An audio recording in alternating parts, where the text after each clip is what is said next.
All right, what's going on, everybody? Welcome to another episode of the Oh, Heavy Metallurgy Album Club. And for the few people that seem to be asking more and more, what song is that playing in the background? That is The Glorious Dead, an excerpt from our new album coming up, hopefully later this year. That silver tongued devil in the middle there, LTJ, is the one on vocals. But anyway, we're not here to talk about The Glorious Dead. It's good to see everyone. Jim, welcome back. You had a little bit travel time there, and it's good to see everybody again. Good to see everybody. But yeah. yeah, we're here to talk about a band called Këkht Aräkh. Këkht Aräkh, I'm assuming, is the pronunciation, according to him, unless I'm pronouncing the Këkht. Këkht. You're supposed to get that T in there. I don't know for sure. Këkht Aräkh. Këkht Aräkh. Anyway, the project was formed in 2018 in Mykolaiv, Ukraine. He relocated to Warsaw, Poland, and then finally now residing in Berlin, Germany. Crying Orc is the sole member of this band. He also has a project. Ben showed it to me today, as a matter of fact, a Dark Throne worship band called Felvum, which is actually quite ripping. This project, this Këkht Aräkh, is released a demo, 2 full-length albums, and 2 singles. Yeah, I just want to jump right into this because I'm so excited. First impressions, TJ. What do you have to say? What do you have to say for yourself? You would start with me, right? Yeah. So, what are your for thoughts? for those of you that were tuned in last week, I'm pretty sure I explained that I don't really listen to much black metal at all, outside of Immortal, and I like a lot of post black metal stuff, Numenorian, and I think all the Panopticon stuff is pretty cool. Austin may not agree with that tag, but sorry, buddy, it's the truth. But this, Marty whipped this album cover out, and I was just like, it's my ass, dude. This is gonna suck so bad. And my first impressions were like, wow, this is actually a lot better than I expected it to be. I still have multitudinous complaints about varying aspects of this particular piece of music, but by and large, I was really kind of surprised that I enjoyed it. I wanted to hate this. I tried hard to despise it, and I just couldn't do it. I really ended up enjoying it. Yeah, so let's go. All right, Jim, what about you? We haven't talked. I have no idea what your thoughts were on this. This will be a surprise for me as well. I had heard this shortly after it came out, and really liked it. It was on my list, but I never pulled the trigger for whatever reason. Other things got in the way, so it was nice to revisit it. Definitely, lots of Dark Throne worship going on, but their best era. So I'm good with that. It's really well done, and I like the overt melodicism on it and stuff, but we can kind of get into that. So yeah.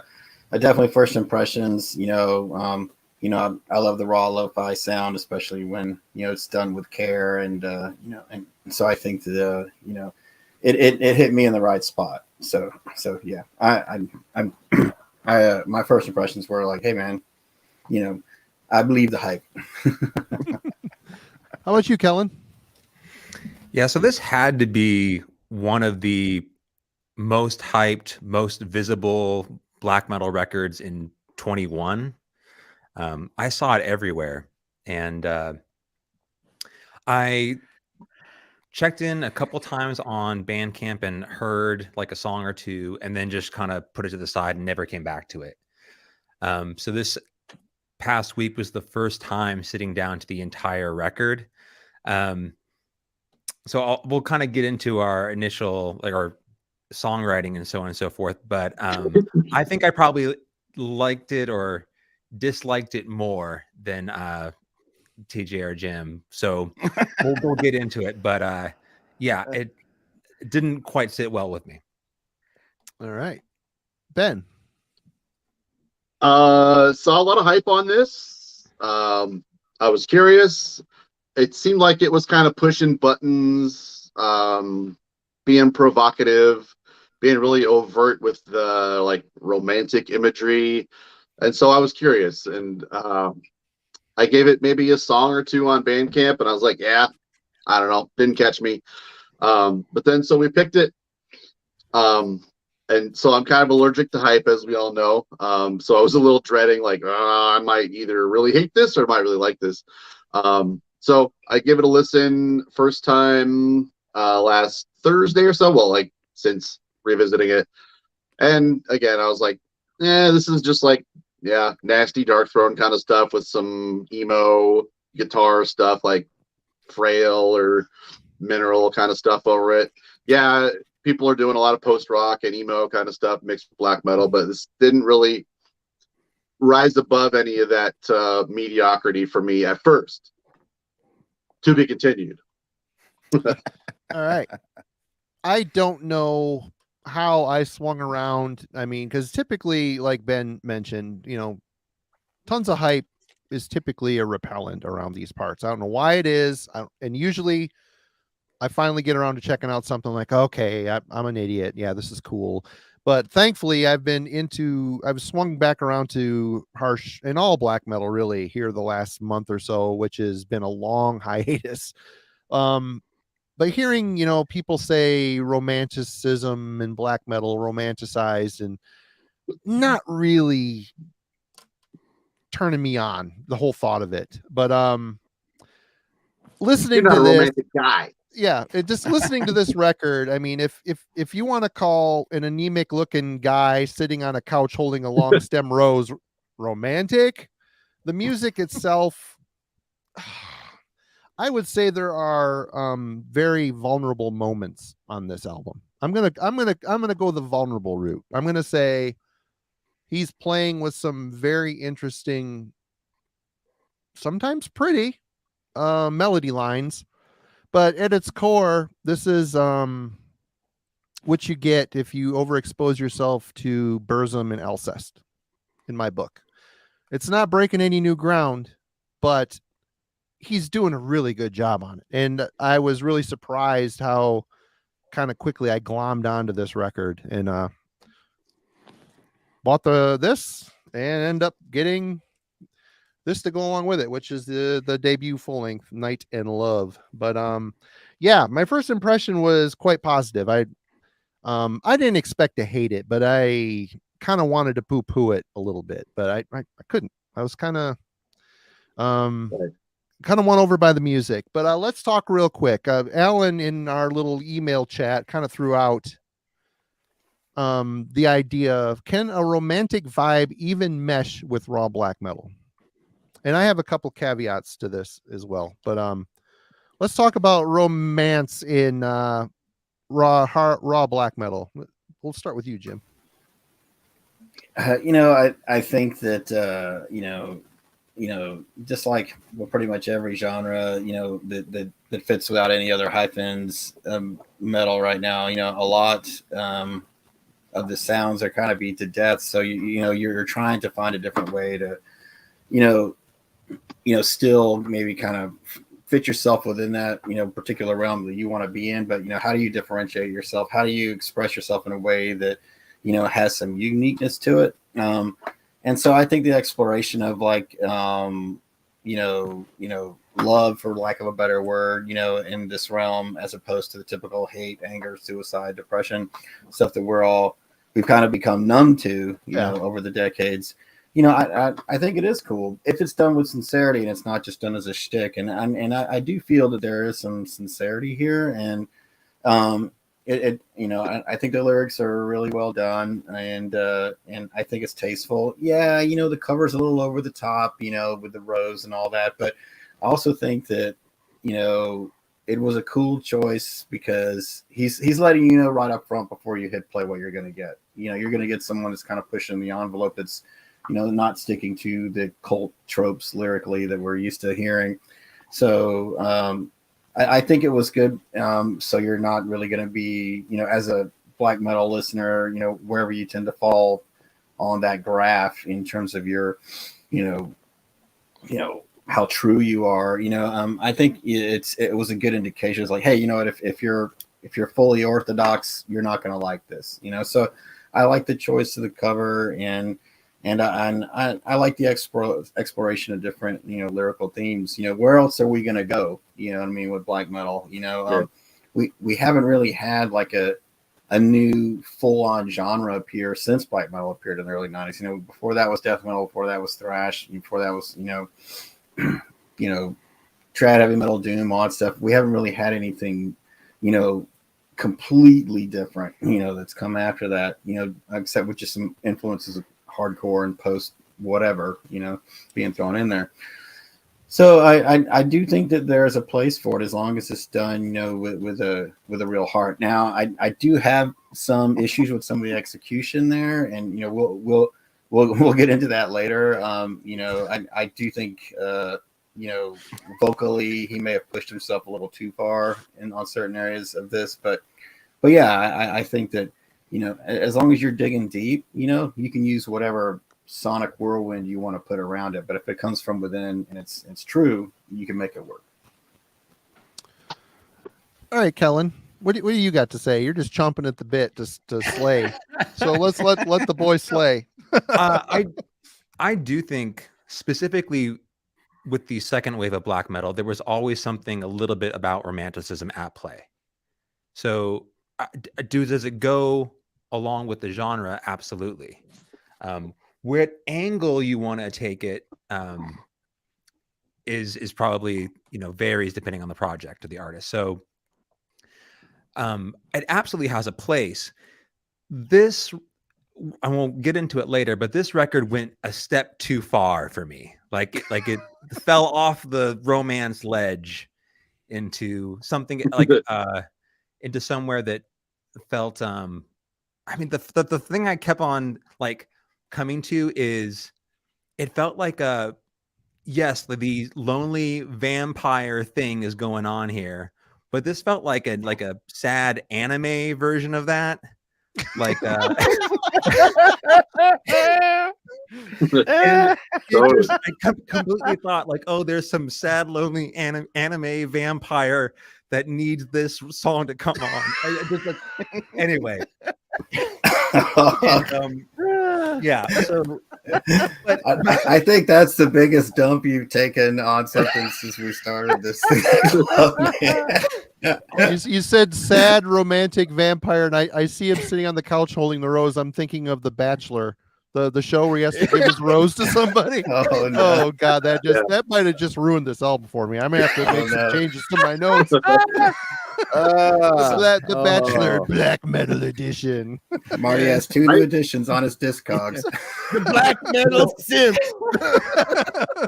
Okay, so I'll get into this later, but that was the bridge too far for me. But to answer your question once again, absolutely, I think romanticism has a place in this genre for sure. This was a bridge too far for me, but yes. All right, Ben. Well, so to piggyback off of Kellen's comment, I did look this musician up on Facebook, and his profile picture is like an anime guy that looks all sad. It is. You're not wrong, bro. Nailed it. And I looked up. He's born in '97, so we got like another youngster kind of savant here. But so to answer that question, I don't ever want to be anybody that says you can't mix this or this, or that's the very definition of gatekeeping. Or I could say I wouldn't like that. Sure, I wouldn't probably like, I don't know, disco mixed with my black metal or something. But fuck, I'll give it a listen. Sure. Miss Artham kind of does that, more dancey type synth stuff sure. on occasion. Oh, I Break love out those guys. the cyber goth black metal nerds. Yeah. Yeah. But, so like I feel like this is maybe a a perfecting of something that's been kind of failed at for a really long time. Maybe there's been a couple of bands that have kind of pulled this kind of thing off, but I feel like this is just taking it all the way to the kind of most ideal iteration of your romantic kind of black metal thing, and it proves that it's possible to do it pretty well. And yeah, I wound up liking and kind of falling for the whole shtick. I think the album cover is pretty necessary in selling the whole idea. And the lyrics really drive the whole thing too. Like if we just had a boring album cover and the lyrics were like in another language or something, I probably wouldn't really pay much attention to this thing. So it was intriguing enough to make me, I guess, give the music a second and third and maybe fourth even chance after thinking it was just kind of whatever. All right. TJ.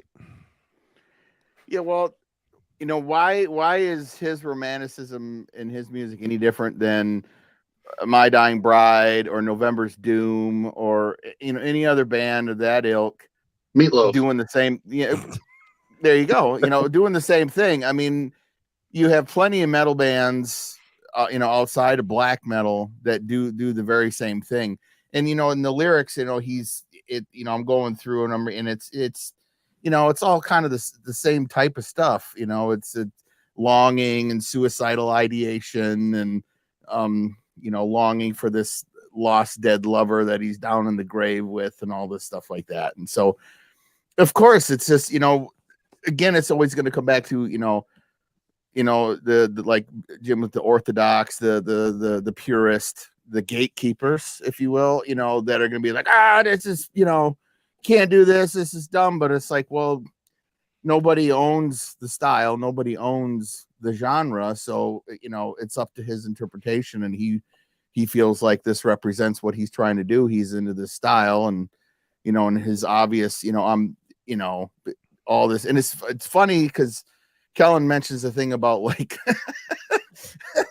the anime thing. And it's kind of funny because it's like, I'm totally getting the, like listening to, it's like the vibes of, you know, he's at least, you know, he's younger than me, you know, he's a young guy and his influences kind of show. And I think it's, you know, like with that lo-fi effect that he runs through the whole record, you know, that whole, you know, filthy vinyl sound that with the needle playing that you hear through the entire record, which we can touch on that later. But, you know, you know, that stuff has been huge on YouTube stuff with like lo-fi hip hop and things like that. And I think it just kind of shows his age a lot. And I just have to laugh that he's got an avatar of a, it just seems so kind of appropriate. But yeah, I mean, I think in with the question, I don't see why the stuff he's going on with and what he's doing here, I don't really see how it's any less representative of any of the other extreme cult angles that this music takes. You know, this, I mean, you apply what he's doing here with, you know, with the lilting melodies and staying very in key with a lot of his song structures and applying it into this, the scope of this music. It is quite extreme, you know, really, when you consider the, you know, what it is. And I don't see any reason why it's any different than any other metal band that trots down this road. I guess for me, the whole thought and idea of romanticism is I waxed on about for a bit in the intro, in the description. When I hear someone mention romanticized black metal, my first poster child that pops into my head is Cradle of Filth. You know, the Anne Rice Hot Topic Gothic style of romanticism and Gothic, you know, vampire. Ooh, look, we're vampires. You know, they're biting on the half dressed women on their insert on the inside of their album covers, and they're gnawing on them and stuff. And it's just like, that's where my brain went on this. And in hearing the album, it's more vulnerable. Like I said, if whether, you know, Kellen doesn't like where he went, he took it a bridge too far, he says, but I think there's kind of some cool choices, some bold choices within the realm, within the medium he is working with. And I wanted to add an aside here. I mean, how does the raw side of black metal even progress in 2023? I mean, is this kind of the symbol of things to come? Is this it? I mean, is evolution even necessary for this subgenre? It's kind of it prides itself on lo-fi. I mean, Oh yeah, and that is very much a part of this album is a lo-fi. What do you think, Ben? yeah. I mean, it's, I think using a tried and true template to kind of perfect those influences, which is done every once in a while. But here, like, his attention to detail is great. The way that he references and styles Burzum and Dark Throne riffs, and even like some Forgotten Woods and Joyless stuff, is really astute and great. And it makes this palatable to like really anybody, right? If they're willing to take the leap on the whole romantic topic or whatever. So I think that's fine. It's kind of the way I would go about it too. I think Ukrainian, obviously there's a ton of like raw black metal coming out of there. So yeah, like it makes sense that this is, that's the kind of undertone to this whole idea. And then hearing his side project, it sounds pretty much exactly like Këkht Aräkh, only with maybe less piano and a little bit better drums. I was a little bit, yeah, I was a little turned off by the drumming, as an aside. How about you, Jim? What do you think about the evolution of raw black metal? Is it needed? Is this it? Is this where it's heading? What do you think? I don't necessarily think that this is where it's heading. I do think that people are looking to find ways to keep it alive. I mean, because in every subgenre of metal, like, there are acolytes who, love it but also want to find ways to maintain it, to inject new energy into it. And I think this is just one way amongst many. I don't really know, I don't know that there is one path, for lo-fi / raw black metal, or that there even should be. I just hope that, people keep trying to push the boundaries in some way, like Këkht Aräkh did, to keep it interesting, because I find myself, not buying anything new in that genre, because I feel like I've heard all the Dark Throne clones, and there is definitely a huge Dark Throne lift here going on in this record, but with the soft keys, with the lyrical content, and there's a little bit of a riff exploration here, especially on I think In the Garden. I think there's a little bit more variety in the riffs in that song. That one's pretty much my favorite. I do think that there's a couple of the one misstep, and I know I'm kind of changing the subject here, but I just want to get this out while it's on my brain, is I really, really, really do not like Swordsman, the last song. Me too. Man, that's my least favorite. I have that wrote down as well. I don't know what's going on there. I think the lyrics are really great, but it sounds like an 8-year-old boy whispering. You know what I mean? And not that there's anything wrong with an 8-year-old boy whispering. That's what people do. But when I'm listening to, cult black metal, even with like a loving or longing, I should say, type theme, wow, it was super off-putting. And I honestly, I couldn't even. I listened to it one time, and I literally could not listen to it again. Like it bothered me that much. So yeah, if anyone is new to this record, yeah, you can skip track 10. It is not a banger. It is the opposite of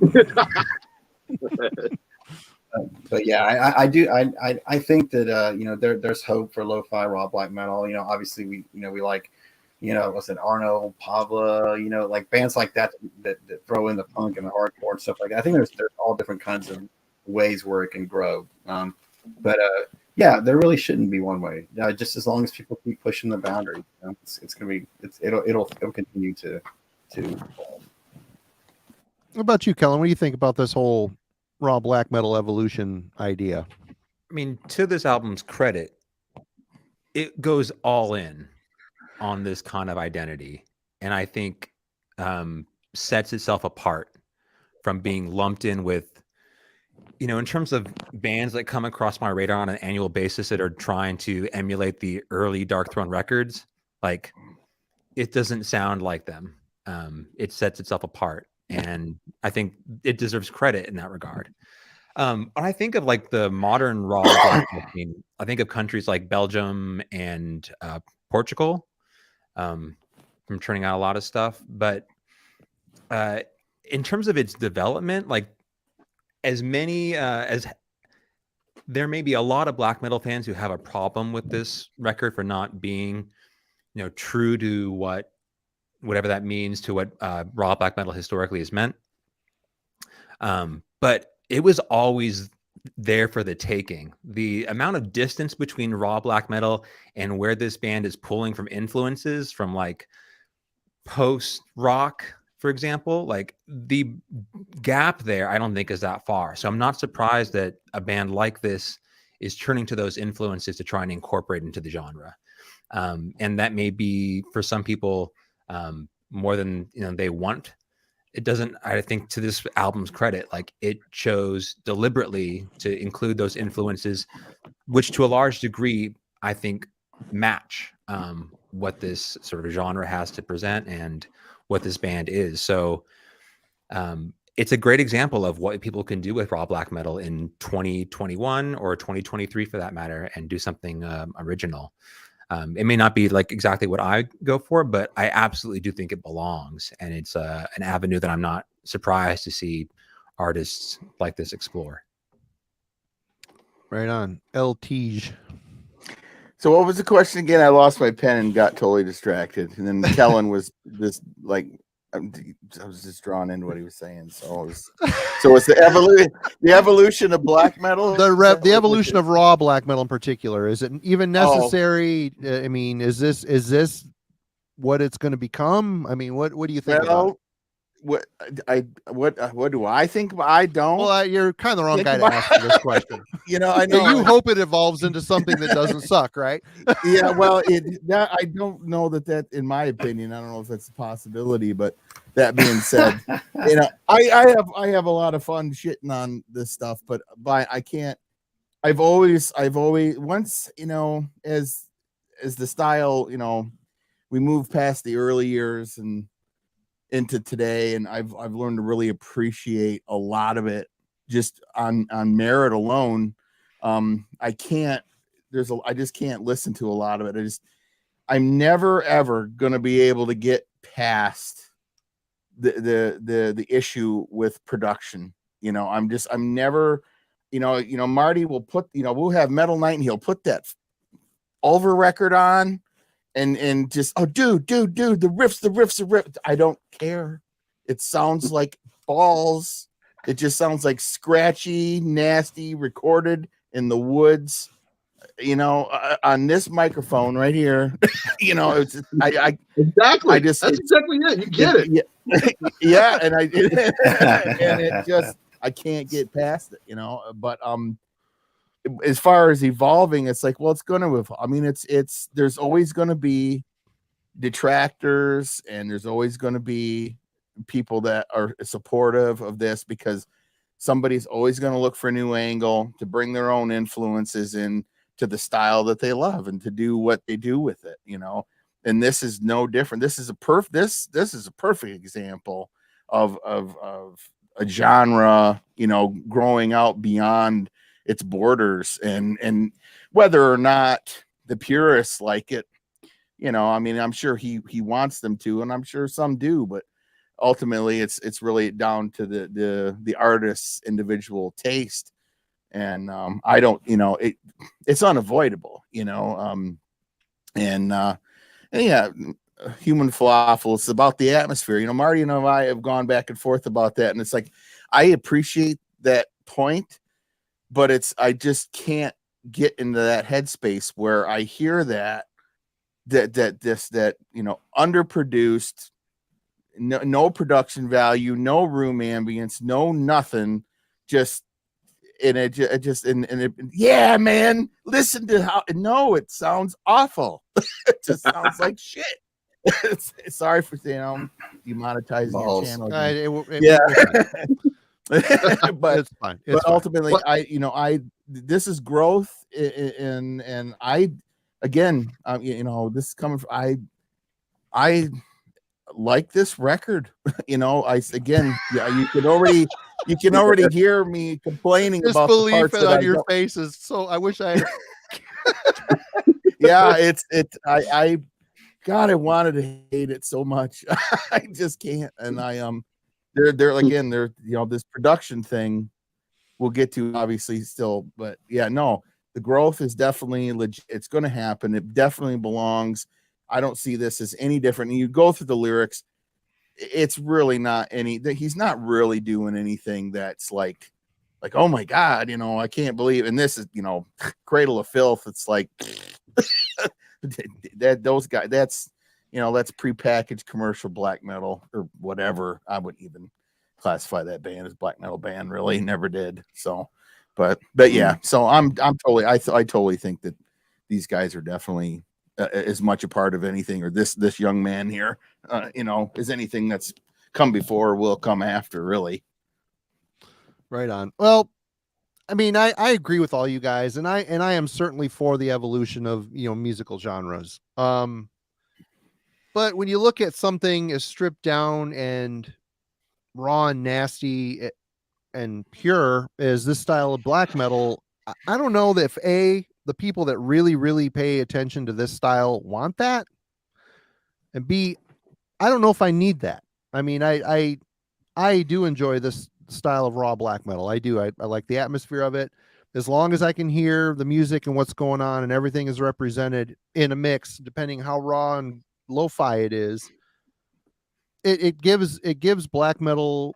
It leans a little further into the punk side of black metal, and the higher up the production value scale you go, the bands typically get a little more technical and complex and layered and further away from that raw, primitive, primordial vibe of just raw, stripped down, nasty ass black metal. I mean, there's something to be said for that. And there are elements of that on this album, which I really like. And I do really enjoy what he did with it. So he's proven that, evolving it is certainly possible. Where it goes from here, I hear this album, and I imagine if he got signed to a bigger label with all the hype behind him right now and actually had a bunch of money thrown at him to produce an album, it's going to end up drifting further and further away from the raw and ending up more kind of like the trajectory Alcest went. I mean, they never really put out an album that sounded like crap. They're all like Ulver. The early stuff was kind of reminded me of Ulver, the well-produced Ulver stuff. But I can just see him kind of moving away from metal into the more. Someone mentioned the last song reminding him of Mazzy Star. Kind of apropos, I suppose. But yeah, that's my thoughts. I think, can it evolve? Absolutely, go for it. But this particular style of black metal, I don't know that if it needs to. It's kind of performing a service. It's providing a service. Where all the other bands get more produced and move on and get fancy big tours, do this and that, record signings. There's always the one or two forlorn dudes in their grandmother's basement or wherever, toiling over their riffs and their raw, scathing black metal. There's a purity to it. And I've always kind of appreciated it. It got overblown and blown out of proportion over the years. When the whole thing started, I called it like, well, Ildyarn is a prime example. It's a drum machine and a guy with the same riffs. I mean, every song starts and ends the same. They all sound the same. It's providing a service. Is it setting the world on fire? No, it's definitely appealing to a smaller niche of people, but it's okay. It's okay. Anyway, let's talk about the musicality and composition of Pale Swordsman. We'll start with you, TJ. Well, it's the record is very minimalist. It's he doesn't use a lot of parts to say what he's trying to say. He uses very simple melodies and lines, and he puts it all together really well. And that's really some of the stuff that really drew me to it is, he doesn't meander off a lot, and he finds a really nice hook. The stuff is quite beautiful, really, in places, and it's really well put together. And then he uses that lo-fi mastering effect on everything, so everything sounds like it's an old dirty record being played. And if you didn't listen to it in the digital medium, you might have missed it. Is like Marty said, he was listening on the vinyl. He's like, "Oh, what?" And it's like, "No, just try it once in the digital." So I thought it was the record. I thought it was just a dirty the record I bought with. I forgot to clean it. I'm like, oh, and it's a part of what he's trying to craft. And for me, I'm a very nostalgic. They do. I'm a sucker for. Don't get me started. I used to press flowers. Romanticism is in my wheelhouse. I get it. Why am I not surprised? Anyway, continue. But yeah, he now you made me lose my train of thought, you people. Yeah, I mean, I just okay, so the nostalgia thing, it's like, for me, it's like it's terrible for me. I'm very nostalgic kind of person, and certain things will just hit that button. And that lo-fi thing, I've caught myself on deep dives into YouTube music land getting sucked, because I'm a sucker for a good hook. I don't care if it's a death metal song or whatever it is. If the song's got a really cool hook, I get dragged into it. If it, I'll catch myself listening to stupid R&B crap and things like that. Things that I would normally never listen to. And big band, you're in a big band on occasion too. Oh yeah, I like all kinds of shit like that. Bobby Darin and things, because I'm just a sucker for a good hook and the nostalgic thing. Because like, I can get nostalgic for things that like for times and places that don't even relate to me in any way, that but it just is something about it that draws me into that. And this definitely, it has that vibe for me. When I really started paying attention, the first spin, I'm like, well, I guess this is kind of cool. I don't know. And then the more it played, I'm like, oh, this is kind of cool. And, and it was just really, and it was really just kind of, hitting those marks for me. So I think he did a really good job with what it is. There's not a lot of parts here. There's, some of the drumming is, I don't know, it could use a little work. I don't, some of his cymbal accents and stuff. Hey, absolutely, Return of the Mac is a cool song. Very cool. I fucking love that song. Oh yeah, yeah, yeah, for sure, man. I mean, don't get me started on that crap. But no, man. I definitely, I think he does a really effective job at conveying what he's trying to convey. And I liked the end. I liked the 8-year-old boy whispering thing. But the thing of it, for me in my head, when I'm listening to the thing as a whole, it made sense. And I felt it, I got what he was trying to convey with that. To me, my perception of it, just this kind of, crestfallen, sorrowful, borderline suicidal, whatever, thing. It made sense to me. So I think he did a really good job. Jim.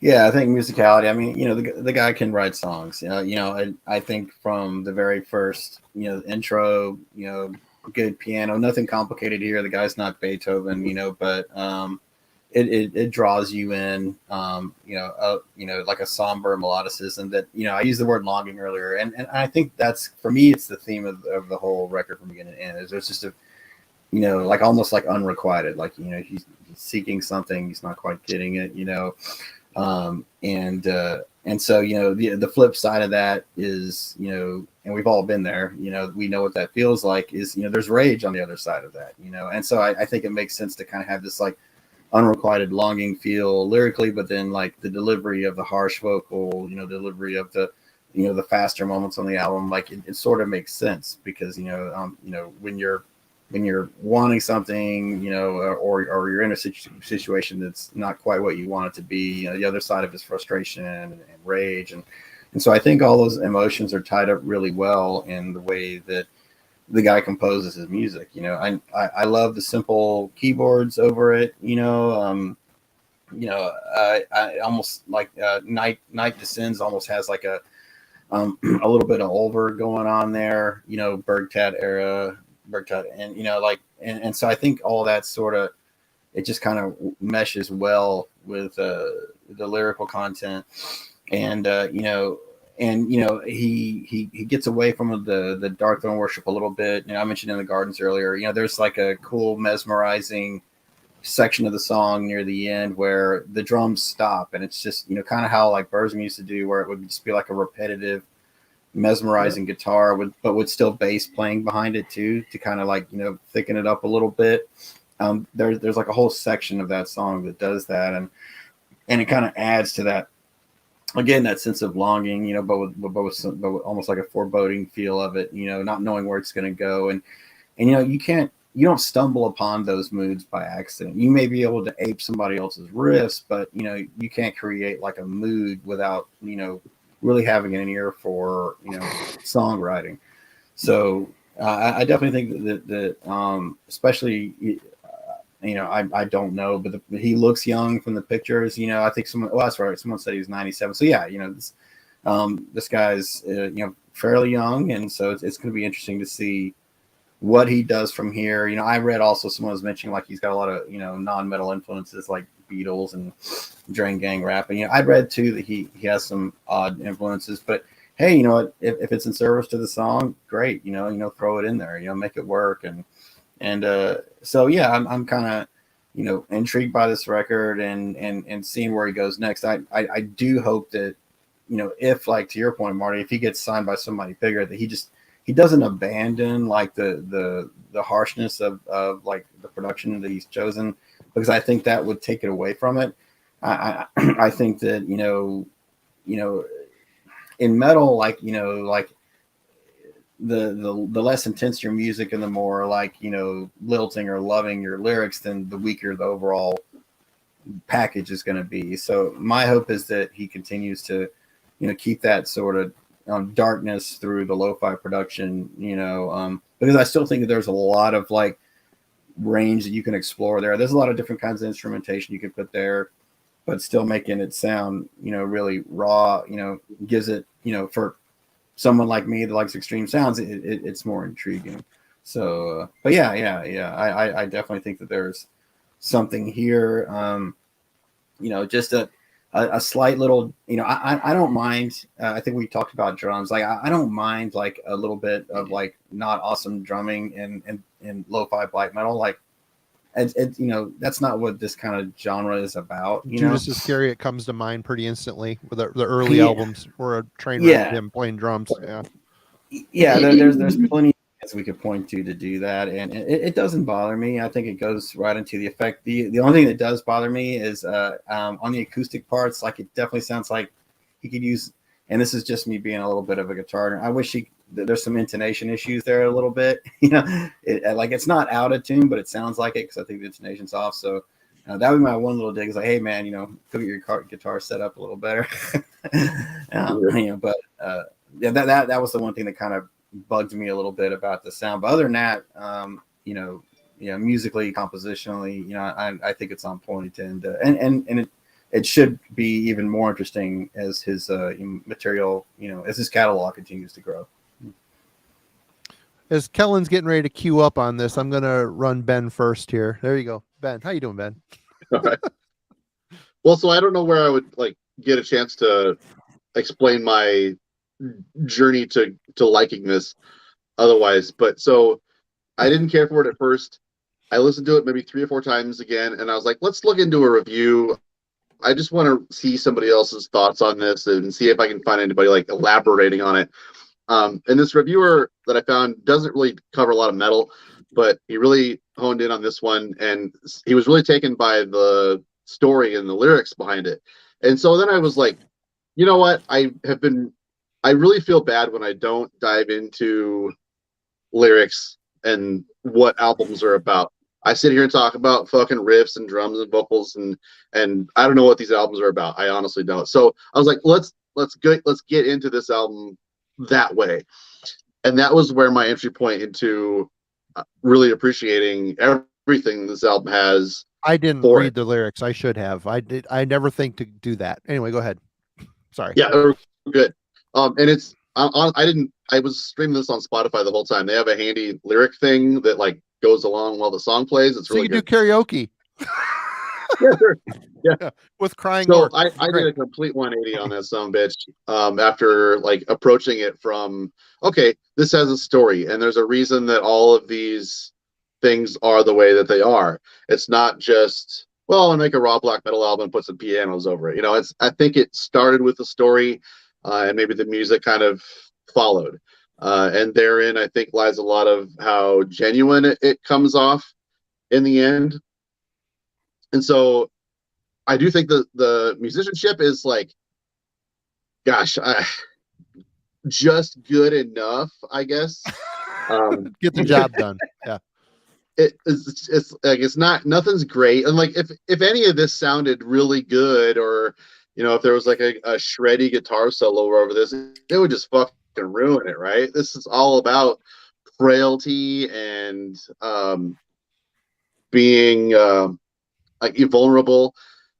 So like skill shouldn't really come into this. I guess technical skill shouldn't come into this album, but the songwriting skill is really, really what's on display here for me. And I got addicted to it. A lot of the riffs got stuck in my head for my entire workday after I listened to the album. And even today, the fucking last song on the album got stuck in my head all fucking day. Tonight I visit the clouds for you. In my head all day long. Like, there's something about the way he chooses the notes that he does that are just, they make perfect sense, and it just flows so seamlessly. I was really turned around and sold on the whole thing. So there's not a whole lot of musicality on this. I don't think it belongs in this kind of thing at all, in favor of the songwriting being just really, really, really watertight and like what it needs to be to sell this whole story and spiel and shtick of a sad boy manga, black metal, pale vampire rose boy. The Bachelor. to put it briefly, yeah. The black metal simp. All right. Kellen.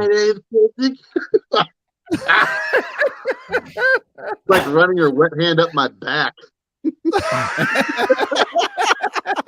While looking in your eyes. Anyway. If I had like a friend who was, and this is going to probably into something like Nick Drake or Bell and Sebastian, this would be the black metal album I handed them. I don't know if you're familiar with those bands at all, but like the emotional tenor of it is spot on. So I totally see where you're coming from in terms of like, those are bands or artists that I consider to be lyrically driven first. So I can understand like that sort of transition. But the songwriting, so that to that point about the emotional tenor of it, it's the most dominant part of this record for me. And it's just that like singular sort of emotional push or trying to nail that down. And to some, like the good parts about it, like the second track, I believe has like a key. There's some keys in it. I don't know if it's a piano or a keyboard that come in with the riff. Yeah. And there are some bands that I really do like that are kind of playing in this sort of, I don't know if you want to call it atmospheric style or raw style, but like a band, I think someone in the comments mentioned Evil Feast. They do a great job. One of the things I love about that band I love that is the keys help to accent sort of like chord shifts. It's hard sometimes to delineate where the riffs sort of start and transition. So when those keys come in, it helps to sort of push the song, give it some sort of like shape. And I think the keys on that second track and it's a very different style, but they add an additional element that pushes the song along or provides some personality to it, that also adds structure. So I thought that was a good part of the songwriting. Another aspect that I really liked, was where these songs. Now, I should say, I should preface this. There are not a lot of songs for me on this record. There are a lot of like intros, quiet outros. It almost seems to me like it was written for a vinyl record where you'd have an intro and an outro on side A, an intro and an outro on side B, and there are a couple of key songs in the middle there. Yeah. But where the songs are at the heart of each side, if you will, I think there is some talented songwriting, in the sense that like this style of black metal usually don't get a lot of complex riffs. So whatever you are handed, you have to capitalize on and really sort of drive home. Like the best bands like Paysage de Verre, those songs can be 15 minutes long. They are not complex in terms of the songwriting, like the riff style, but they're so well put together that you can just drive and ride one for a long time. This band isn't on you don't want it that to level. end at all. Yeah, exactly. This band isn't on that level, but I do think the songs that they compose like are well organized, that they do have some meaning. The downside to it is without those sort of additional elements in the keys and the very short, I think the longest songs are like 5, maybe 6 minutes here. The drumming is a major downside for me. Is that there's not enough sort of push and pull dynamic shift. And I know raw black metal is not really known for that, but if you don't have a whole lot of, tons of riffs to work through or a lot of diversity into the song's content, you need something to sort of shake this up a little bit. And as a drummer, I don't think it's really at its peak or at its best. The drumming here is not a standout, and I kind of felt listening to it that it was so monotonous. I kind of started to tune out at times. So that was a downside for me on this record. The biggest problem I would have to say, like outside of just it being a bridge too far in terms of the Bell and Sebastian in my black metal, I did not feel like I really had a problem with the lack of overall content on this record. The short sort of sad 2-minute intro outro things ended up consuming a good amount of the playing time here. So it's only 31 minutes long.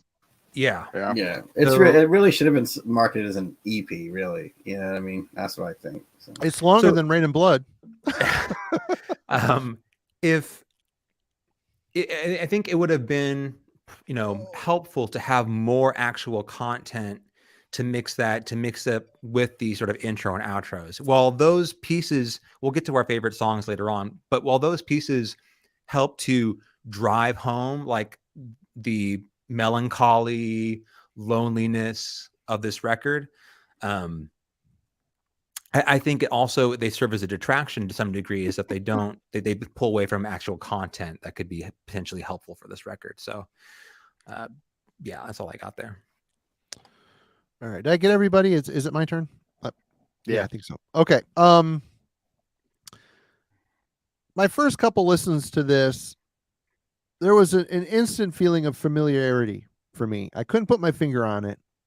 It wasn't until the Night Descends track when I started to notice at 1:14 the track time, there's a direct Burzum worship riff. I mean, it's almost the same key, it's almost the same notes, and it reoccurs again at 2:27. Then I started, kind of processing the non-metal tracks that are worked in here, and I kind of realized that I don't know if the guy did this on purpose or not, but it kind of feels like the album is set up formula-wise, kind of the similar way that Burzum's Det Som and Gang Var. You got a lot of, riff-heavy crying orc type vocals, and then you get the weird guitar instrumental ambient track, and then you got the keyboard track, and it kind of felt very similar to that. Being a guitar player and having spent a lot of time with certain albums during my formative years, Carcass being Carcass Symphonies and Carcass Necroticism, there's riffs I've written that were Carcass riffs. I didn't know it, or songs with Putrefactive Adoration. A good chunk of that stuff is Carcass worship complete. And it wasn't intentional. It just kind of came out. And I hear a lot of that on here. But as songwriting, again, I'm a big fan of taking simple segments of music and focusing on a good, and especially in raw black metal, if you focus on a good, solid, powerful melody, it really helps sell and kind of put a Band-Aid on things that aren't necessarily as tip-top shape, like the drum performance. Granted, I mean, I've heard way worse drummers. He's the guy's getting by. He's doing what he's doing. Is he, Buddy Rich of the black metal world? No, he's not. But he's holding down the fort essentially, and it allows, I think, the true star of this. I mean, obviously it's all him, but I think his choice of melody, and I don't know what kind of, I keep wanting to say synthesizer, but it sounds like an old organ to me. There's like this old organ with like the bass tones, like if you go to an organ and the pedals on the floor, the bass tones, doom, doom, doom. It has almost kind of a percussive feel to it. That's what really sells those instrumental non-metal songs for me, is that pedal bass organ sound. I don't know what the hell it is. It's completely unique sounding. I mean, it's not typically when you get into black metal and you start incorporating synths to it, everybody wants to go for that, symphonic, soaring Emperor, Night Side Eclipse or Anthems to the Welcome at Dusk, 15 layers of synth type of thing. This here is bare bones, very primitive with an actual, it doesn't sound like a plugin. It sounds like an actual piece of furniture / instrument sitting in the dusty corner of a house. And I really fucking like that. And that I think kind of dives into, TJ's nostalgia element. I mean, who hasn't gone into grandma's house and there's that old organ that she hasn't touched, and you start flicking knobs and switches and things and, doing the pedal shit on the floor. And there's just a feeling of home with that stuff. And that's where this album really succeeds to me. I really appreciate the fact that it's anchored in raw black metal and there's a definite Burzum vibe. There's a couple other songs that really recall his worship of that style. I mean, again, I think it's a little bit less special when I kind of put in my head that he's kind of recreating, whether it's conscious or subliminally recreating Det Summon, Gangvar in a lot of ways. Taking it a little further, I think he padded it up. He padded it out with the instrumental stuff, but to me, those little pieces really colored the album with a little bit of culture and class. I thought that was kind of a cool vibe. But yeah, let's talk about production. Kellen. For a raw black metal record, this is there's like a warm glow to it. Every time I listen to it, it kind of feels like whatever, the sun's coming in through the blind sort of deal, like etching across the floor sort of vibe. So it's a sort of warmer black metal, raw black metal record. So in that sense, like, it achieved a little bit of something different than I was used to. Everything else is sort of par for the course. Your point about it being anchored in raw black metal, like, absolutely. But it's clear enough on like the additional elements with like the keys and all his interesting sort of vocal personalities that it also stands out as well. So for raw black metal is not really known for, tons of special production. I thought, that being said, I could still hear enough of this record, specifically on the bottom end. I could hear like the lower sort of bass elements to this record were present enough given a raw black metal record. So I really didn't have too many issues with the production once I got used to the idea that it was going for something a little bit kind of, I don't know, beyond your traditional raw black metal fare. All right, Jim. Yeah, nothing groundbreaking here. I mean, I think we covered it pretty well. I mean, the production is, definitely, well within that vein of lo-fi black metal, with some rawness there. It definitely reminds me of, Transylvanian Hunger, and maybe a little bit of, Burzum over early, or Burzum over. So yeah, I don't think he's breaking any new ground there. I mean, that sound is, pretty ubiquitous. There's a whole subgenre of this stuff now. But again, what rises the music above those sort of tropes of the subgenre are his choices with his keyboards, the melody lines that he runs over them. He's not going for dissonance. He's going for the complete antithesis of that. He's going for the melodicism. He's going for the those simple melodies that are we all still bring here? You in. Oh, there he is. Yep. Yep. Something, my connection freaked out, and then you freaked out. Sorry to interrupt you. We missed a chunk of what you said. Oh, okay. Okay. I don't know where you left off. Everything looked fine to me. Okay, cool. But yeah, I mean, like I said, I don't think there's anything much to report here. I will, echo, Kellen's sentiment. I did like how you could still hear the bass all the way throughout, even though it's not distorted. It just somehow just kind of, it's just there the whole time. And I think it really kind of, adds to the sound. It's a good foundation for it. And, because, sometimes lo-fi black metal can just, be right on the edge of noise, or right on the edge of noise, or right on the edge of just being static, and with a good bass line, or at least with a good bass sound, that kind of props it up, and makes it a little easier on the ear, so, I think that if that was his goal, in balance of his lyrical content, I think he made good choices. All right. Ben. I think this thing toes a good line between being kind of harsh, but being pretty easily accessible, approachable, if you will. It's just nasty enough, but I noticed, I listen to a lot of nasty black metal, and as my hearing loss has gotten a lot worse, I can't really stand a lot of that shit anymore.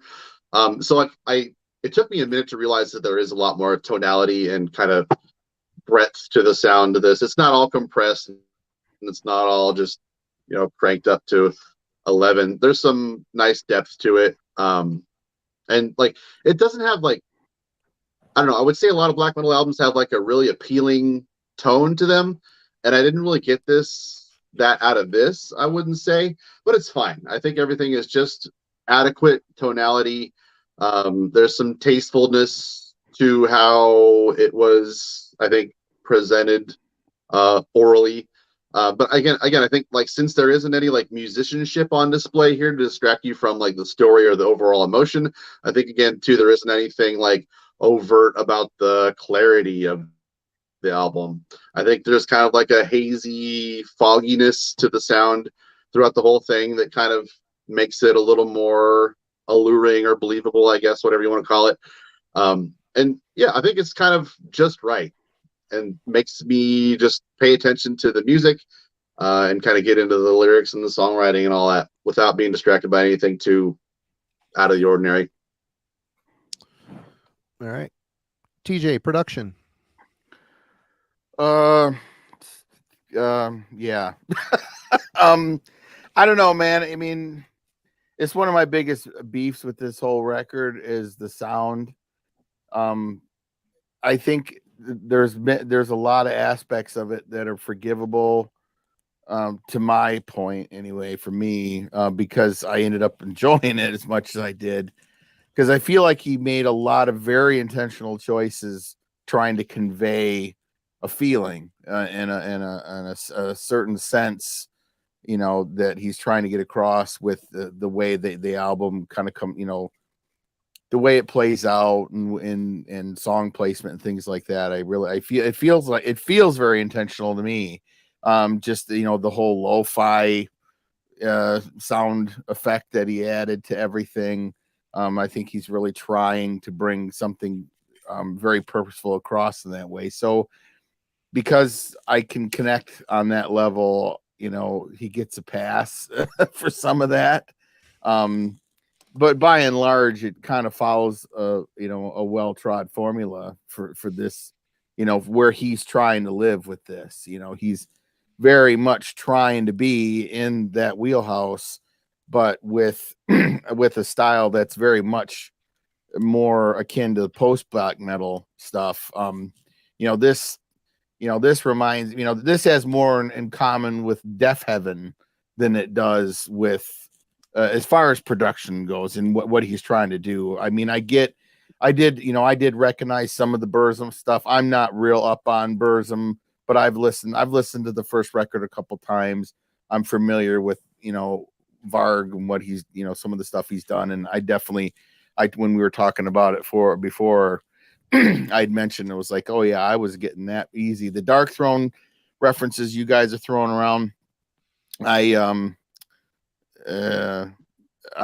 couldn't tell you, you know, other than Soulside Journey, you know, and then that last thing that was the first Dark Throne record I'd listened front to back, you know. So yeah, no, and Mr. Noah just pointed out this wasn't mixed by him, it was mixed by somebody. I did read that while we were in the middle here. I was looking at some stuff online, and he did have somebody else involved in some of the production work and whatever. But either way, the choices that he made on it are very intentional, and I think for what he's trying to do, I think it's fine. I think it works.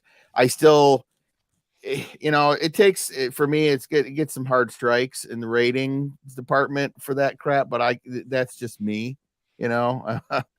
I just can't. I'll never forgive I'll just never forgive. There's no forgiveness for that shit. This I can't do it, man. I just can't. I'm never gonna be able to get there. But I definitely, you know, got over a hump with this record for sure. But again, he was hitting some spots that were pretty cool for me. So I think he did, you know, I think he achieved his ends with this production wise. To follow up on that a little bit, a couple days ago, me and TJ was late and we were messaging back and forth on the phone, and he was coming to grips with the fact that he actually likes a lo-fi black metal thing. You could tell he wasn't happy about it, which I found incredibly hilarious. He kept saying how shitty the album sounds, and I was listening to it at the time on record. And you know, vinyl tends to offer a little bit more of a bass response, a warmer tone. I'm listening to this record, I'm like, I get what he's saying, because this is coming from a guy that doesn't typically listen to raw black. When I'm in the black metal, raw black, I listen to a ton of it. The shittier the better. And I'm like, this sounds like a very well produced album in the grand scheme of raw black metal. This sounds like the Bob Rock got involved in this thing, you know. I don't know about that. I'm like, dude, I'm hearing bass. There's like this warm bass tone. The organ sound is warm. My only real complaint is when all the other stuff is going on, this mix tends to favor bass, vocals, and synth. When all that's going on, the guitars are kind of in the distance. But when things slow down, when some of the layers are stripped away and you can hear those guitars, I really like the guitar tone. None of this stuff sounds like it was in a box in a computer. It doesn't sound all, you know, amp effects and all that crap, or DIs or whatever the hell it is. It sounds like actual instruments recorded, and I have a little bit of respect. I mean, the fact that this is kind of coming from a mad scientist, one guy plays all the instruments, you know, records his stuff, and I mean, I have a lot of respect for that. I mean, Austin from Panopticon is a guy that does that too, and you know, a lot of people do it, and there's an attention span that I often cannot achieve in my own life. So I tend to find a little bit more, respect for people that can actually sit down, be focused on something long enough to write not only a guitar line, but go play the drums or, the keyboards and, have the vision to make it all come together. And even though I'm making him sound like an orchestra conductor here, he's not. I mean, there's, like I said, a lot of simple stuff there. This is pretty simple layered music, but what kind of stands apart is the heart behind it. I think there's an obvious passion and there is a spirit here, even though it might have, Burzum formulas dancing in his brain as he's writing this stuff, whether he knows it or not. It's a well considered, heartfelt album, and the production, if you stack it up against any other raw black, it does quite well. I wish the mix had a little bit more, was a little friendlier to the guitars. The crying orchestra conductor. That is, yeah. Good one. But Crying okay, Orchestra is a song off the first Burzum album. It is. Yep. And that's a perfect descriptor for that early Varg style. He just sounded like a crying orc. Anyway, least favorite songs. Kellen, let's start with you. So favorite songs, track number 4, In the Garden. And I'd have to go with number 7, Amid the Stars. I think those are just the fully realized songs on this record for me personally, in terms of where I was drawn to. You get a little bit of some empty space where you can hear the guitars fully before it sort of falls back into a little bit more of a denser raw black metal thing. And I would say for anyone who's on the fence and wants to know what this album's all about, do check out the second track, Thorns. That, when I returned to this record, that seemed like almost a mission statement in terms of the tenor of it, just how melodic it is and the entire personality. So that's a great sort of sample song to try and get the identity for this record. The songs I disliked, like I previously mentioned, the back-to-back Amor and Nocturne, 5 and 6 on this. Nocturne seems like an afterthought compared to Amor. I thought Amor was a lot more formed and heartfelt, and Nocturne seemed like I'm going to do this type of thing. Anyway, go ahead. Sorry to interrupt you. So for me, listening to it digitally, because I don't own the record, I could imagine if you had the record and that was your point to flip it over and you get to side B, you maybe have a different sort of sense of narrative to the record or flow to it. But listening to it digitally, it felt like just a instrumental next to an instrumental, kind of, instead of having a song or a complete idea there. It didn't, in terms of how this record sort of was composed and the track listing to it, I didn't like those two back to back, and that was sort of a low point on this record for me. It just felt like it was drawn out when it didn't need to be. And then we'll get to I think we'll have some other people chime in on the closing track, The Swordsman. It really reminded me, when Ben mentioned Mineral, that was a great, I like Mineral, Sunny Day Real Estate, all that emo that was coming out in the 90s, late 90s, absolutely on point for what the vocals sound like there. And I was just, it was an unwanted. We've talked on how many times we've done Album Club. When you close the album, it's important to bring it home with an exclamation point. That is the way you do it. So when you close with such an empty sort of meh moment, it just feels so limp. This wet noodle of a last song. It was a very a sad way to close the record. So, yeah. All right, TJ. Yeah. So my favorites, I like Thorns I thought was a really cool track, and I agree with Kellen totally. That track really does kind of sum up the whole record in a lot of ways. I like all the instrumental shit on here. I think it's at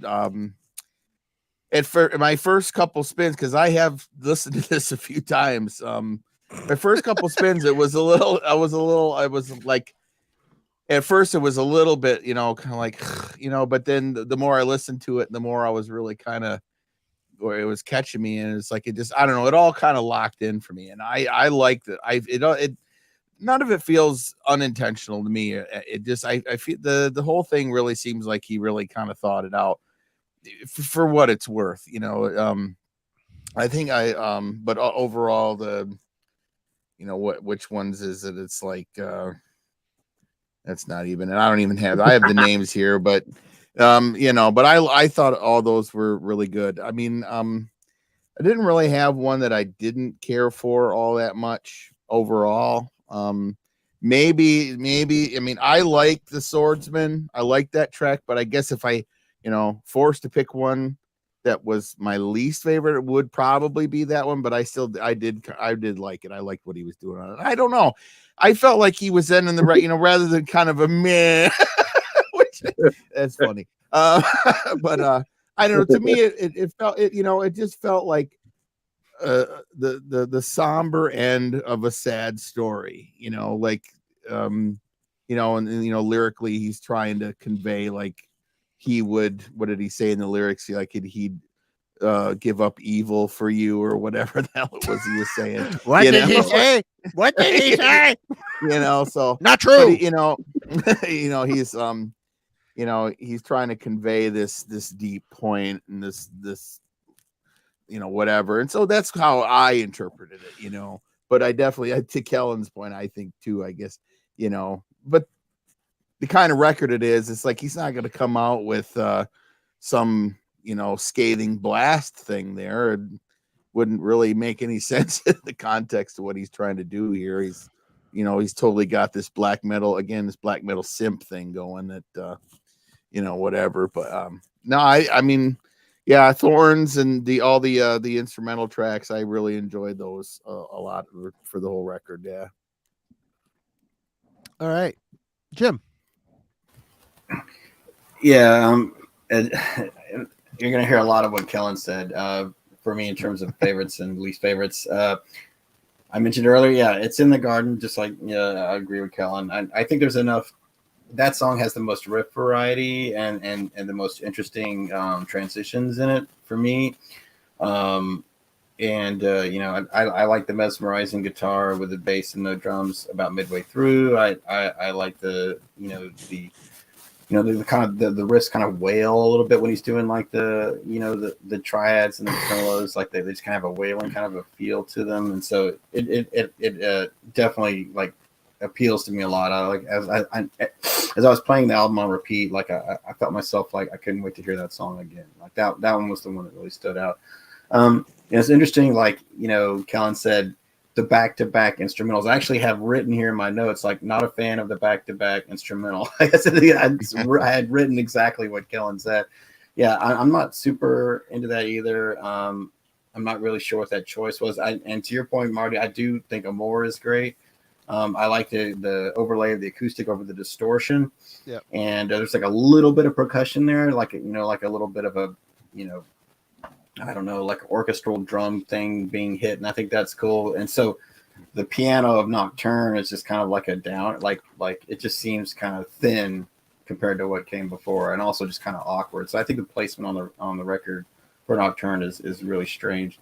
But yeah, In the Garden's awesome, and yeah, again, I'm riffing off Kellen here, but I just agree. I think he's right. Thorns is, which is the second track, but really kind of the first real song, because the first was just a short intro. It really does say, this is what you're going to get. This is what I'm all about. It is a statement. So I think that song, as opposed to Nocturne, is perfectly placed. If you don't get any further in the record, you've got a perfect idea of what Këkht Aräkh is and what their intent is. So, Thorns, great song, definitely completely explains what he's all about. And yeah, I mentioned it. earlier, I really, really hate Swordsman. I think it's unlistenable. I can't stand it. The lyrics are awesome, and the delivery is terrible. I just don't get it. I hear what you're saying, TJ. That like, yeah, maybe going out thrashing the night away when his intent is like longing and love and sorrow. Maybe that wouldn't have been the right answer, but you can still deliver those emotions in a powerful way, and I feel it just comes across as very anemic to the point where I couldn't listen to it. But overall, like the rest of it, I definitely don't. I can listen to the first 7 tracks, no problem at all with that stuff. So, but yeah, if you don't listen to anything else, Thorns and In the Garden, those are really, really, really strong songs in this record. Ben. Hi. I don't have much that isn't going to be repeated. In the Garden brings the most of what I like about this album to the track. Tons of Panzerfaust riffs, I think. I hear a lot of Transylvanian Hunger, like style-wise, but I think like when you break down the riffs on certain songs, there's a lot of Panzerfaust going on right there. And it was weird when I noticed. I think this album is really just like 5 metal songs, and honestly, I bet they clock in at like 21 minutes or so of the 31 minutes. So it's weird. There's like a lot of piano going on this thing. But like, there's a lot of black metal albums where there's buttholes playing piano that have no business playing piano on anything. And like, I think he's pretty adept at like selling the atmosphere of the whole record on a piano. Really charmed eventually by how worked the little tunes are, but how they repeating piano thing that's boring and wasting your time. But that being said, the last track Swordsman, I wouldn't take it off. I think it's appropriate to land on like what the to perform the emotion that the album is. I guess I don't know how I would do it any differently, but that kind of singing just isn't what I want to hear at all, I guess. But I mean, look, if that's how you feel like you're honestly conveying whatever you're trying to perform, I say go for it. It's just my preference and maybe everybody else's preference. It doesn't sound like that, or maybe try it again. I noticed even like he was so sure about this tonality of singing that there's like harmonizing 2 tracks, maybe 3, of that kind of singing. So he was so sure about it that he did it like 2 or 3 times. Yeah, I don't know. It's at least there's a little bit like I don't know why I would change about it. And yeah, again too, like the 2 instrumentals in the middle of the album is weird. With black metal albums, we sit through a little intermission or an interlude that just kind of rests you through the middle of an album, and you think, okay, by the time 2 or 3 minutes is up, I've paid my penance to the boring part, and we're gonna move on, right? And then so when you think you're done and you're handed another fucking instrumental, it's like, come on, where's the riffs? But again, I don't know what I would change about it. I'm not saying you can't do that, but weird. This maybe could have been just like a 5-track EP with a 30-second piano on interlude on the front and back of it or something. I don't know. I'm not a songwriter. all right. Well, we're glad you're back, Ben. For a minute there, your internet satellite was re-entering the Earth's atmosphere and burning up for a second. But I'm actually on data right now, actually, because my Wi-Fi has crashed a couple times, and I don't want to do it again. So sorry. Oh, geez. Well, you're back. You're back now, kind of. But anyway, we could kind of pick out what you were saying through that. But favorites, least favorites. I mean, my favorite song on here is Thorns. I love the juxtaposition between the harsh, grim black metal and the simple but powerful synth melody lines. I hate to call it synth because again, I don't think it's just a straight up synth. Night Descends, I like. Like I said, 114, the direct Burzum worship riff comes in, and it reoccurs again at 227 before breaking out of his influences with a unique and unexpected clean guitar line. Kind of a ending the song with a little bit of a structural surprise, I guess. The song Crystal I liked is grim and driving with those melodically beautiful synth lines at the heart of it. I really loved a more depressive and passionate instrumental with harsh guitar chord dissonance up against an acoustic accompaniment up against unique, almost percussive organ bass lines and key sounds, melodies that are pretty. It's just a pretty, it's kind of a sad song. I mean, there's a sadness to some of this stuff. Nocturne's just whatever. Lily, the organ bass lines return and enchant. Swordsman. Oh, I did say In the Garden, I did love the feel and overall dark groove of that song. There's like a groove to it, kind of like a weird black metal groove. It was kind of cool. But my least favorite Swordsman, I said I get it. It feels like the perfect and emotional closer with the piano and clean vocals, but man, the vocals were a tough sell. This album here, Night and Love, is kind of structured the same way. It ends with a very similar piece, but his vocals aren't as fragile sounding, I guess, is for lack of a better term. But for those that are curious, this album, it's very similar. The grim side of this record is maybe a hair better. His vocals are really harsh. The riffs are pretty solid, but the keyboard piano stuff, it's pretty minimal. It's not very well developed. He really fleshed it out a lot more on Pale Swordsman. He really kind of got it here. He found the melody. Here it's just kind of boring, like he hasn't gotten there quite yet. So I mean, it's a good, worthwhile listen for sure. But this is certainly the logical means to an end with that. But yeah, let's end this with a judgment, final thoughts. Since I'm up, I will say I was surprised. I like this. I'm not surprised I like it. I do like it.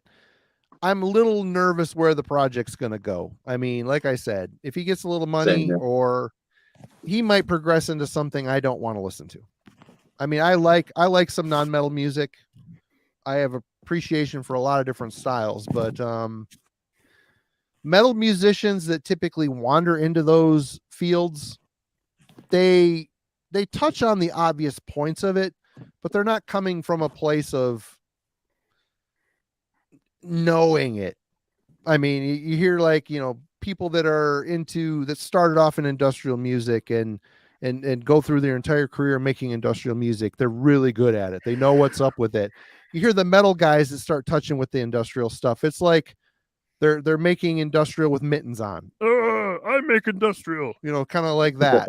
And like noise people that like do noise. The people that are actually came up and cultivated in that scene, they make noise with purpose. And you hear a metal guy do noise. I mean, this is a generalization. Don't start slinging shit in the comments, but it's typically touching on the obvious things, but not really coming at it from a legitimate place. So I don't know if I want to hear him progressing out of this grim style.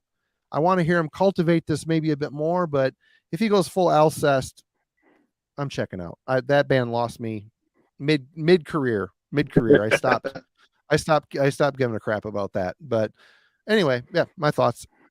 Jim. Final thoughts. I think that this is a keeper. I think it's a really good album. Even the awfulness of the last track, doesn't detract me from wanting to own this. Not sure if I'm actually gonna go out and buy it yet because I went a little crazy during Christmas and I'm trying to hold myself back for a little while. I did too. It's so stupid. I just lost my goddamn mind. I lost my mind too, and it's I'm crazy, I'm paying dude. for it. Yeah, but so stupid. Yeah, but if you know if I'm looking for something in this style, I would definitely pick it up. Final thoughts is flaws and all. I think it's a great lo-fi black metal record, and I love the originality of the lyrical content and the approach. So for me, it's an 8. This is a good record. Flaws and all. Weird arrangement of the songs, too many instrumentals, throwaway final track. For you to overcome all that and to still want me to return to it, that's saying something to the power of the rest of the record. So yeah, a strong 8 for me on this. Kellen. So I can almost guarantee when this next record comes out, this full length, it is going to be the amount of hype and visibility, and it'll be inescapable just because this record got so much press and love. Who will he give the rose to? Will it be you, Kellen? But to your point, Marty, your point, TJ you really got to I don't know who it's going to be able out of this to. crew. Yeah, I'm probably getting the flower, and you deserve it. But if it wasn't for this, this album club, I probably would have just glossed over this and never given it the time of day. Yeah, same. Which is continually feels like as much as I can immediately dismiss a record, I rarely take the time to investigate why. That's what we're here for, Kellen, to investigate why we don't like something or like right. But that being said, like if you were to if I were pressed to be like, who are the most important bands right now within this sort of world of raw black metal? For every perverted ceremony, you're going to need something on the opposing side of the scale. And I think this is going to be a band that next time around is potentially ready for something really big. I don't know if it's going to be Alcest or what it is, but I don't know where the record will be coming out. Maybe someone in the chat knows, but it won't be like a small little fun Bandcamp hype discovery. I'm sure it'll be, difficult to escape.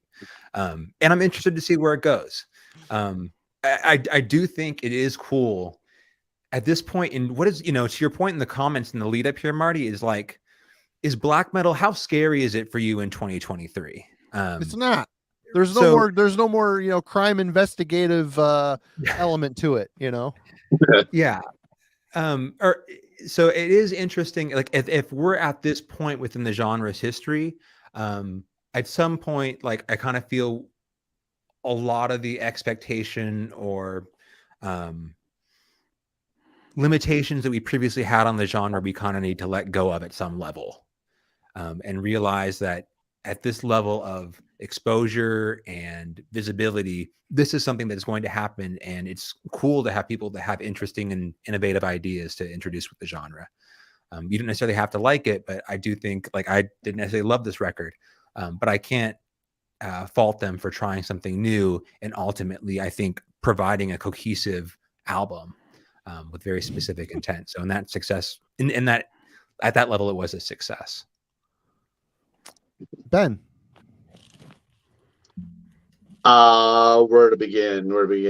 I completely turned around on this thing. I thought it was going to be dumb. I thought I was going to slog through it a couple times and shit on it all night, but man, I really came around to it. I think that's kind of what everybody's seems to be doing with this album if they give it a couple of listens. And like Kellen, like if this wasn't the album club album, I probably would have just went like, whatever. Yeah, I heard it, whatever. That being said, like, to kind of finish Kellen's thoughts, like I wouldn't care if raw black metal stopped being happening at all anymore, especially to TJ's credit. I think we're done. We kind of did everything, but it's an album that kind of proves that going back to the old style and just kind of perfecting it and adding a little bit of rose petals to the grave can turn out pretty cool. But I would say, like, for every 99 shitty, stupid, boring, nasty black metal albums, there's one of them that's like maybe this good. So again, I would shoot the whole thing in the head and lay it to rest because I want to hear some new things. There are exciting things going on, but people aren't paying attention as much in this genre anymore. But so I honestly would. I don't know where you would go with another Këkht Aräkh album. I think this is like, I don't think he could really do any better. Not to discredit him at all. I don't think this could go. It's a hard album to follow up on, right? I could maybe see him trying like a more Paysage de Verre 20-minute song kind of thing or something. I don't know. I wouldn't be surprised if Century Media is nipping on his heels or something. We'll see. He could probably write the same album 5 times again and be huge in 5 or 10 years or so. Who knows? I think I'd be perfect with him just putting the project to rest and not doing anything better. I honestly like it when a band like ends on a high note and we think about them in such glory and praise posthumously. Like I hate when a band comes back at the gates. Carcass comes back and makes a bunch of terrible albums. What'd you say, Marty? Or Dawn. Dawn is kind of that. They ended, and we've exactly, always wondered what could have been, and they hinted, "Oh, we're coming back." Well, that's been a 20-year, yeah, a now 20-year tease. Do we really? Yeah. Do we need that? It's been 20 fucking years. Come on. Yeah.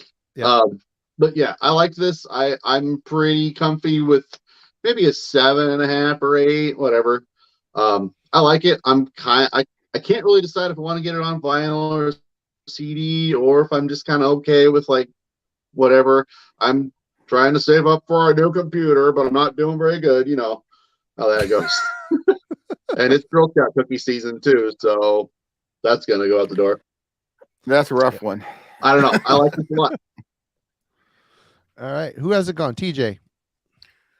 The rose recipient of the evening. Yeah. Yeah, for sure. I will love you forever. I give it like a B, maybe a C plus, and that's strictly just on principle because fuck that horrible black metal production. Sorry, but it sucks. It's always gonna kill it for me. It's always gonna kill it for me. I'm probably gonna buy this though. I definitely think it's a cool record. I like what he did with it. I think it's cool. Again, I think it's got way more to do with because I really like a lot of post black metal stuff. And I feel like this has a lot more to do with all that stuff. And to what to what you guys are talking about, where is he going to go from here? It's like I can't imagine. I mean, he's really kind of perfected his vision for this.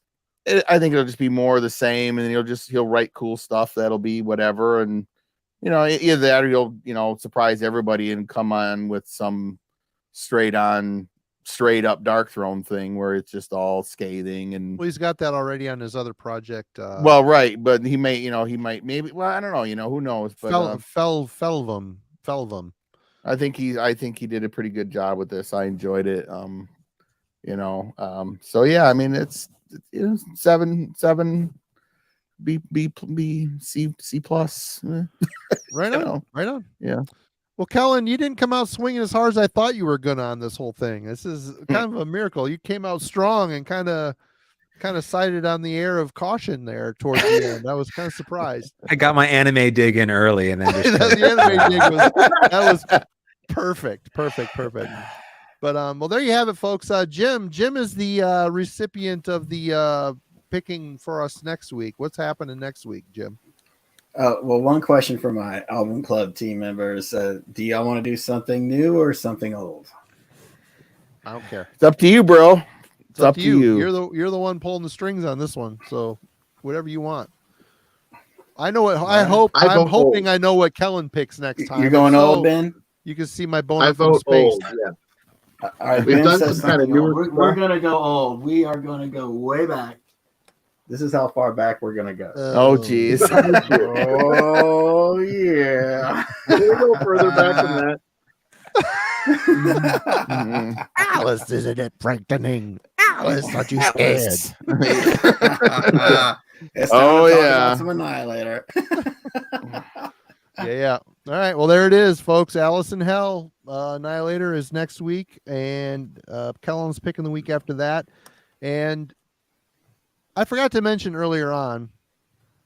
Yeah, I think Ben is now in hell.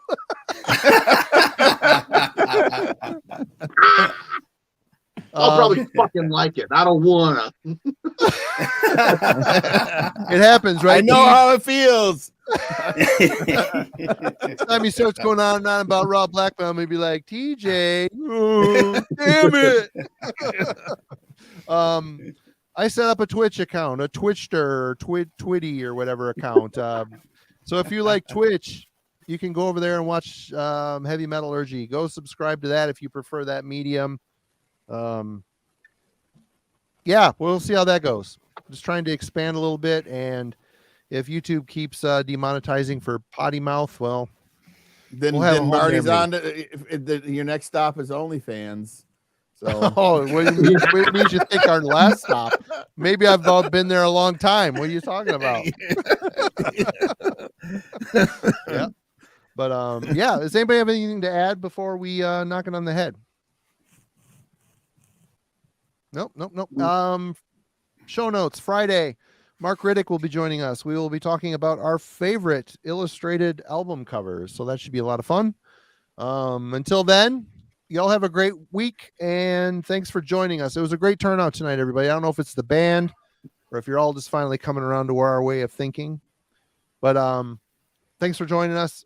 We have a good team, and we have a lot of fun digging into these records and talking about them in front of you folks. So cheers to all of you. Y'all have a great week, and we will see you Friday. Cheers. later, pukes.